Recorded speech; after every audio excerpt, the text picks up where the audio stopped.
Hello student, स्वागत है आज की क्लास में आपका। और आज हम रिव्यू लेंगे रिवॉल्यूशनरी मूवमेंट का। जो हमने क्रांतिकारी आंदोलन पढ़े हैं, उन क्रांतिकारी आंदोलनों के बारे में महत्वपूर्ण जो बिंदु हैं उस पे हम आज एक बार थोड़ा सा डिस्कस कर लेते हैं। तो हमने जो क्रांतिकारी आंदोलन पढ़े हैं उसके उदय के क्या कारण रहे उसको हमने डिटेल से पढ़ लिया था। और हमने ये भी बात कर ली थी कि वो क्यों उदित हुए थे। भारतीय राष्ट्रीय कांग्रेस उसकी मेनली जड़ रही थी। भारतीय राष्ट्रीय कांग्रेस की स्थापना अंग्रेज अधिकारी ए ओ ह्यूम ने की थी, एक अपने सेफ्टी वॉल्व के रूप में, एक सुरक्षा वाल्व के रूप में, एक अभय दीप के रूप में। और ये सब उन्होंने इसीलिए किया था ताकि आगे आने वाले समय में उनको जो ये 1857 का जो विद्रोह था, इस जैसा ही कोई विद्रोह या इस जैसी ही कोई क्रांति उनको न देखनी पड़े। तो ये सब इसीलिए किया गया था। तो 1885 में गोकुलदास गोपाल दास तेजपाल कॉलेज में मुंबई में जो है 1885 में भारतीय राष्ट्रीय संघ के नाम से एक संस्था बना दी गई भारतीयों के लिए। और दादा भाई नौरोजी के जो है सुझाव पे इसका नाम भारतीय राष्ट्रीय संघ से बदल करके भारतीय राष्ट्रीय कांग्रेस रख दिया गया। भारतीय राष्ट्रीय कांग्रेस के शुरुआती अधिवेशन में 72 सदस्य रहे और शुरुआती जो इसका स्वरूप था वो नरमपंथियों का रहा, जिन्होंने नम्र विचारों से ब्रिटिश सरकार के प्रति पूर्ण रूप से अपनी स्वामी भक्ति प्रदर्शित की। क्योंकि एक अंग्रेज अधिकारी ने ही उनके साथ मिल करके इस संघ को बनाया था। साथ ही साथ वो ब्रिटिश सरकार को अपना हितकारी मानते थे, ये भी एक रीजन रहा था। हालांकि पढ़े लिखे लोग थे इसमें, और जो मध्यम वर्गीय लोग थे, उच्च मध्यम वर्गीय लोग थे। तो इसमें जो है गरीब या आम जनता की भागीदारी नहीं थी।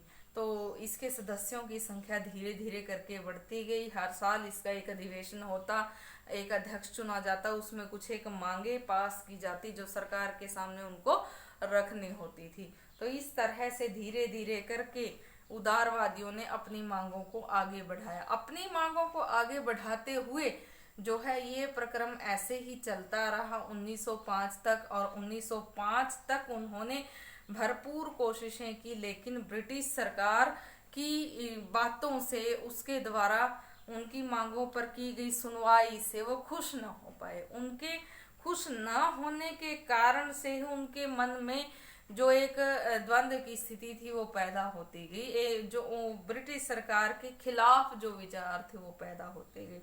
तो इस तरह से जो उनके दिमाग में विचार पैदा हुए उनके खिलाफ, तो वही विचार आगे चल करके जो है ब्रिटिश सरकार से एक अलगाव की स्थिति पैदा करते हैं।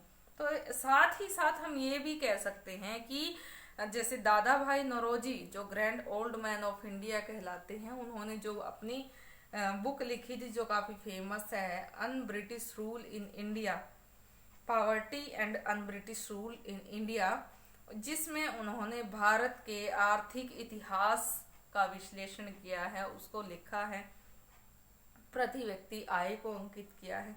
और ये जो है माना है कि किस प्रकार से भारतीय जो धन है वो भारत से विदेशों की ओर जो है बहाया जा रहा है, निष्कासित किया जा रहा है, निकाला जा रहा है। यहाँ से ड्रेन ऑफ वेल्थ थ्योरी उन्होंने लिखी और भारतीय धन के बारे में उन्होंने जो अपनी बातें लिखी तो उससे भी एक खलबली सी मच गई। तो इस तरह से एक वयोवृद्ध पुरुष के रूप में उनको काफी सम्मान प्राप्त है। वयोवृद्ध पुरुष का काफी सम्मान करते थे सभी लोग। लेकिन 1905 तक एक ऐसी स्थिति आन पड़ी कि जो भारतीय राष्ट्रीय कांग्रेस के सदस्य थे उसमें ही कुछ एक युवा जो गर्मजोशी वाले थे उनका प्रादुर्भाव हुआ। वो ये मानने लग गए कि ऐसे सरकार के सामने भीख मांगने से कुछ नहीं होने वाला है, अभी तो हमें अपने अधिकारों को यदि पाना है तो हमें वो उससे छीनने होंगे। बिना छीने अंग्रेज सरकार हमें अपने अधिकार नहीं दे सकती है। तो इस तरह से ये बातें जब उनके मन में आई तो धीरे धीरे करके कांग्रेस के सदस्यों में ही एक टकराव की या अलगाव की स्थिति पैदा होती गई। वो टकराव आगे आने वाले समय में भारतीय राष्ट्रीय कांग्रेस के लिए बंटवारे का, विभाजन का सबक बना। और 1905 के अधिवेशन में जो सूरत में हुआ था, तो उसमें 1905 के अधिवेशन में जो है उनके बीच में, उनके दिमाग में एक ऐसा विचार आया कि ये उदारवादी ऐसे ही सरकार के सामने भीख मांगते रहेंगे। तो यहाँ पे जो अलगाव की स्थिति पैदा हुई थी, तो गर्म जोशी वाले युवकों ने अपना अलग से अध्यक्ष चुनने की बात की, या अपना नेता, अपना अध्यक्ष चुनने की बात की। तो यहाँ पे वयोवृद्ध पुरुष दादा भाई नौरोजी को फिर से जो है कांग्रेस का अध्यक्ष बना दिया गया। यहाँ पे जो गर्म जोशी वाले जो युवक थे वो भी उनका सम्मान करते थे, उन्होंने भी मान लिया।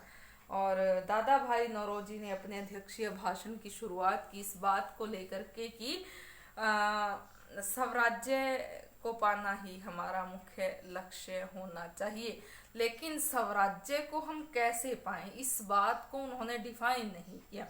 तो काफी चतुराई से जो है उदार दल से दादा भाई नौरोजी ने अपने अध्यक्षीय भाषण को समाप्त किया। एक साल ऐसे ही बीत गया, 1906 की फिर जो है बात हुई।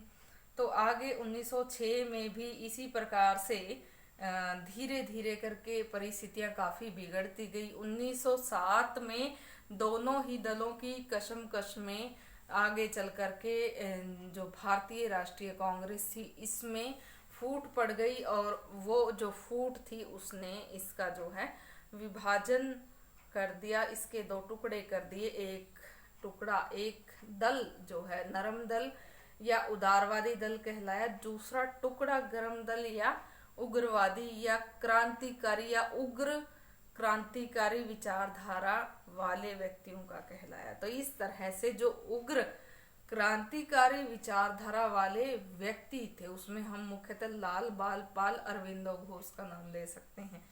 लाल बाल पाल में लाला लाजपत राय, बाल गंगाधर तिलक, विपिन चंद्र पाल, अरविंदो घोष, ये मुख्यतः गर्म विचारों वाले क्रांतिकारी नेता थे। इन क्रांतिकारी नेताओं ने अपनी क्रांतिकारी गतिविधियों के द्वारा जो है ब्रिटिश सरकार की नाक में दम कर दिया, ब्रिटिश सरकार की नींद हराम कर दी। तो इन्होंने इसके लिए, जैसे कि बाल गंगाधर तिलक ने महाराष्ट्र में क्रांतिकारी गतिविधियों को अंजाम दिया। अब बात ये उठती है कि जो क्रांतिकारी गतिविधियां थी वो भारत में भी जो है वो क्रांतिकारी गतिविधियां भारत में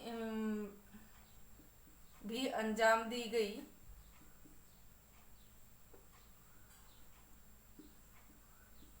और साथ ही साथ वो विदेशों में भी उसको अंजाम दिया गया।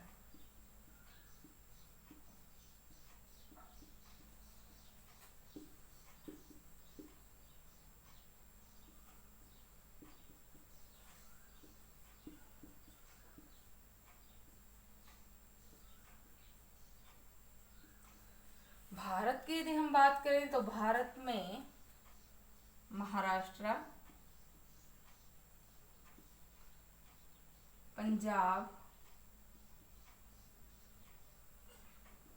बंगाल इसके मुख्य केंद्र रहे। बंगाल विभाजन को विभिन्न इतिहासकारों ने बताया है कि शायद बंगाल विभाजन से नवयुवक रोष में थे और उसके कारण से ये गतिविधियां हुई। संयुक्त प्रांत में भी काफी जो है जोर पकड़ा। तो भारत में, और अगर विदेशों की बात करें हम, लंदन में, अमेरिका में मुख्य रूप से हम बात कर सकते हैं लंदन की, अमेरिका की, और दक्षिण अफ्रीका को तो हम जो है बाद में डिस्कस करेंगे। तो अमेरिका में गदर पार्टी को मुख्य रूप से हमने जो है डिस्कस किया था। गदर पार्टी के मुख्य नेता लाला हरदयाल के रूप में। यहाँ पे पंजाब में लाला लाजपत राय, बंगाल में विपिन चंद्र पाल, महाराष्ट्र में बाल गंगाधर तिलक ने जो है क्रांतिकारी गतिविधियों को अंजाम दिया। विदेशों में क्रांतिकारी गतिविधियों को अंजाम देने के लिए जो है भारतीय जो लोग थे जो विदेशों में रह रहे थे, उनको ये समझ में आ गया था कि जब तक भारत गुलाम है तब तक तुम्हें विभिन्न देशों में रहते हुए कभी भी जो है सुकून का सांस नहीं मिल सकता, या तुम उस तरह का जीवन नहीं जी सकते जैसा जीवन तुम जीने के हकदार हो। तो उसके लिए पहले भारत को आज़ाद करवाना होगा। तो उन्होंने वहाँ पे क्रांतिकारी गतिविधियों को अंजाम दिया, या भारत की स्थिति को सुधारने के उद्देश्य से ही उन्होंने ऐसा वहाँ पे किया था। तो जिसमें हम श्यामजी कृष्ण वर्मा का, वीडी सावरकर का नाम ले सकते हैं, लाला हरदयाल का नाम ले सकते हैं। लाला हरदयाल ने जो है गदर पार्टी के जो संस्थापक रहे 1913 में गदर पार्टी की स्थापना की गई थी अमेरिका में। तो इस तरह से विदेशों में भी क्रांतिकारी गतिविधियों को अंजाम दिया, भारत में भी क्रांतिकारी गतिविधियों को बहुत जगहों पे अंजाम दिया गया। तो ये हमने क्रांतिकारी गतिविधियां पढ़ी। उसके बाद जो है, उसके बाद का जो टॉपिक है सुधार अधिनियम। सुधार अधिनियम जो ब्रिटिश सरकार ने भारतीयों के मांगों के मद्देनजर जो है सुधार अधिनियम पास किए थे, उसमें सबसे पहला जो सुधार अधिनियम था वो 1861 में पारित हुआ। फिर जो है 1861 के अधिनियम में केवल नाम मात्र की बातें थी, था कुछ नहीं। फिर जो है वो 1892 में पास किया गया। तो इसमें भी 1892 के जो अधिनियम था उससे उदारवादी संतुष्ट नहीं थे, तो इसीलिए उन्होंने अपनी मांगे ब्रिटिश सरकार के सामने रखी थी। उसके बाद जो है 1909 में मार्ले मिंटो अधिनियम जो पास किया गया, मार्ले मिंटो अधिनियम, जिसमें मिंटो ने कहा था कि मार्ले को कि हम जो है सांप के दांत बो रहे हैं, मीन्स हम जो है ऐसा काम कर रहे हैं कि जिससे भारतीयों में फूट डल जाएगी, और इनको निर्वाचन क्षेत्र दे करके, पृथक निर्वाचन क्षेत्र दे करके हम जो है ऐसा काम कर रहे हैं जिससे इनमें फूट डल जाएगी।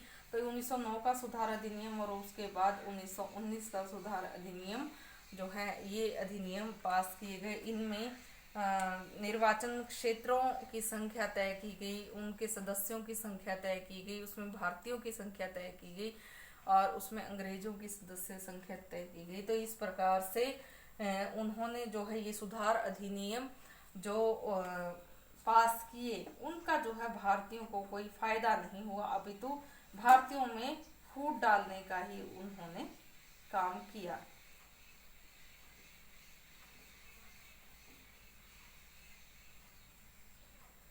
तो स्टूडेंट्स, आज जो हमने पढ़ा है आप इनको थोड़ा सा एक बार पुनः रिवाइज करके देखेंगे, आपका रिवाइज भी हो जाएगा। ये मत सोचना कि आपके एग्ज़ाम नहीं होंगे, एग्ज़ाम जरूर होंगे आपके, और आप अपनी स्टडी को जारी रखें ताकि जब आपके एग्ज़ाम हो तो आप अच्छे नंबर ले सकें। और हम नंबर लेने के लिए या एग्ज़ाम पास करने के लिए ही नहीं पढ़ते, अपितु कॉम्पिटिटिव एग्ज़ाम में बैठना अगर आपको है तो हिस्ट्री, पॉलिटिकल के जो सब्जेक्ट हैं, ये तो कॉमन सब्जेक्ट होते हैं, इसमें ये नहीं है कि आप लोग 2-4 पॉइंट्स पढ़ लोगे किसी बुक से तो वही क्वेश्चन आ जाएंगे, ऐसा बिल्कुल नहीं है। आपने लेवल देखा होगा जो आजकल पेपर आते हैं, तो उसमें आपको डीपली ही पढ़ना पड़ेगा। तो क्यों ना आपकी स्टडी भी हो जाए, दोनों काम हो जाएंगे। अब आपके एग्ज़ाम में नंबर भी अच्छे आएंगे, साथ ही साथ आपकी जो कॉम्पिटिटिव एग्ज़ाम के लिए तैयारी भी अच्छी होती जाएगी। तो आप लोग पढ़ें, मेहनत करें और जो है अच्छे नंबर लेकर के पास हों, आगे बढ़ें। तो इसी के साथ आज का जो लेक्चर है इतना जो है काफ़ी है। Thank you.